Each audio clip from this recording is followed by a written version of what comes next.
Assalamualaikum warahmatullahi wabarakatuh. Kali ini kita akan belajar mengenai pembuahan pada tumbuhan biji. Pembuahan pada tumbuhan biji terjadi setelah didahului dengan peristiwa penyerbukan. Tetapi tidak semua penyerbukan akan dilanjutkan dengan pembuahan. Hanya penyerbukan yang terjadi pada tumbuhan yang sejenis yang akan mengalami proses pembuahan. Tumbuhan biji atau spermatofita terdiri atas tumbuhan biji tertutup atau angiosperme dan tumbuhan biji terbuka atau gimnosperme.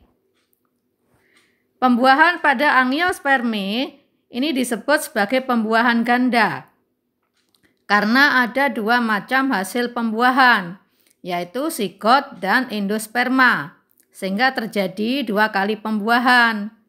Sigot akan membentuk calon individu baru, sedangkan endosperma berfungsi sebagai cadangan makanan bagi calon individu baru tersebut. Pada proses pembuahan, setelah terjadi penyerbukan pada tumbuhan yang sejenis, serbuk sari akan berkecambah menjadi bulu serbuk sari. Kemudian membelah menjadi dua inti, yaitu inti sel generatif dan inti sel vegetatif. Inti sel generatif membelah lagi menjadi dua inti sperma. Inti vegetatif akan menjadi penuntun atau penunjuk jalan menuju ke bakal biji. Pada bakal biji terdapat 8 buah inti, seperti yang tampak pada gambar. Ada 3 inti yang di atas yang disebut sebagai antipoda. Kemudian di tengah ada 2 inti yang dinamakan inti kandung lembaga sekunder. Ada 1 sel telur yang kanan kirinya diapit oleh sebuah sel masing-masing yang disebut dengan sel sinergit. Jadi sel telur diapit oleh 2 sel sinergit. Sehingga di dalam bakal buah ada 8 inti. Setelah di bakal biji, inti sperma 1 akan membuahi sel telur dan menghasilkan sigot. Sedangkan inti sperma 2 akan melebur dengan inti kandung lembaga sekunder dan akan terbentuk endosperma. Sel antipoda dan sel sinergit akan degenerasi. Sigot akan tumbuh menjadi bakal biji dan bakal buah menjadi buah. Kemudian terjadi proses perkembangan buah dan biji.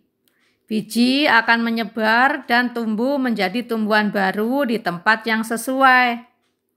Tumbuhan baru akan tumbuh dan berkembang menghasilkan bunga. Kemudian terjadi kembali penyerbukan dan pembuahan hingga berulang dengan penyebaran biji.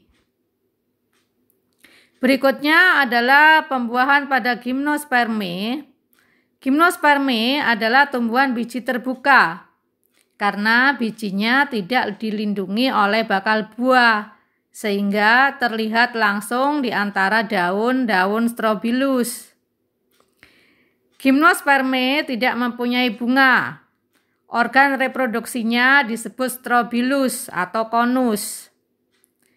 Terjadi pembuahan tunggal karena hanya ada 1 macam hasil pembuahan, yaitu hanya dihasilkan sigot, tidak dihasilkan endosperma seperti pada angiosperme. Yang termasuk pada golongan gimnosperme ini adalah pinus, pakai saji, dan melinjo. Konus betina bersisik dan lebih besar dari konus jantan, menghasilkan megaspora, tumbuh menjadi gametofit betina. Sedangkan konus jantan lebih kecil dari konus betina, menghasilkan mikrospora dan menjadi gametofit jantan. Proses pembuahan pada gimnosperme dibantu oleh angin. Serbuk sari jatuh di konus betina dan menuju bakal biji. Kemudian terbentuk tabung serbuk sari sebagai jalan menuju ke ovum. Terjadi proses pembuahan dan baru kemudian terbentuk sigot. Sigot akan berkembang menjadi embrio di dalam gametofit betina. Maka semua kebutuhan embrio akan dipenuhi oleh gametofit betina. Inilah sebabnya kenapa tidak diperlukan atau tidak dihasilkan endosperma. Karena semua kebutuhan dipenuhi oleh gametofit betina. Sehingga tidak perlu lagi cadangan makanan. Berikutnya adalah penyebaran biji. Dengan penyebaran biji, maka akan memungkinkan tumbuhan untuk dapat tumbuh berjauhan dari induknya. Penyebaran biji dapat terjadi secara alami atau dengan bantuan makhluk hidup lainnya. Misalnya anemokori, dibantu dengan angin. Bijinya kecil, ringan, dan bersayap. Kemudian arah gerak mengikuti arah angin. Terdapat pada bunga dandelion. Yang kedua adalah hidrokori, dibantu oleh air.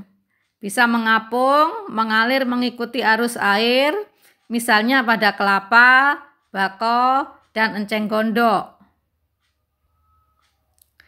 Kemudian antropokori, ini penyebaran yang dibantu oleh manusia, dengan sengaja dilakukan untuk dibudidayakan pada tanaman pangan.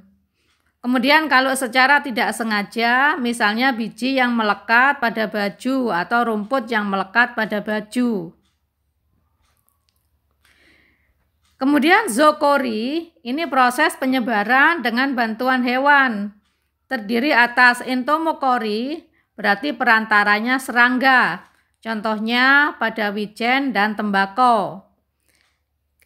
Chiropterokori dengan perantara kelelawar. Pada jambu biji dan pepaya. Ornitokori dengan perantara burung, contohnya beringin dan benalu.